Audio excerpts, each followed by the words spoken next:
मराठा आंदोलनाच्या पार्श्वभूमीवर सरकारच्या जोरदार हालचाली। आरक्षणासंदर्भात मुख्यमंत्र्यांच्या वर्षा निवासस्थानी बैठक सुरू।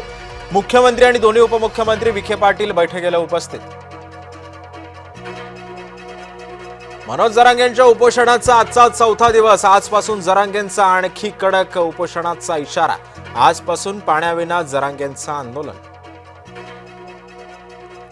सीएसएमटी स्थानकाकडे जाणारे सर्व मार्ग आज बंद। आझाद मैदानाबाहेरील मार्ग सुद्धा बंद। मराठा आंदोलनाच्या पार्श्वभूमीवर वाहतुकीमध्ये बदल।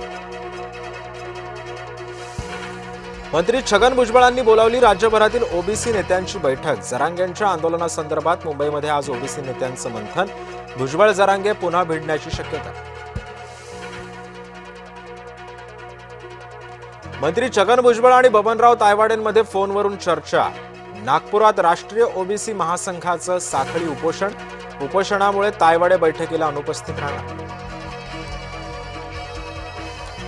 मराठा आंदोलकांना अन्न पाणी औषधोपचार पुरवा। अमित ठाकरेंचं मनसैनिकांना आवाहन। लक्ष्मण आकेंवरील हल्ल्याच्या निषेधार्थ नीरा बंद। ओबीसी संघटनांकडून बंदची हाक।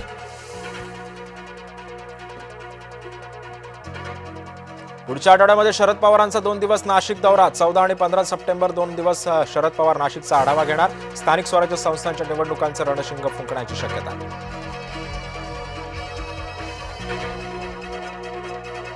मी ज्या क्षेत्रामध्ये काम करतो तिथं मनापासून खरं बोलण्यास मनाई। केंद्रीय मंत्री नितीन गडकरींचं वक्तव्य।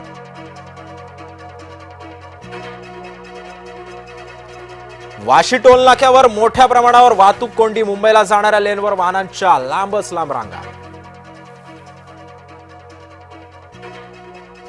यवतमाळच्या अडाण नदीमध्ये एक जण वाहून गेला।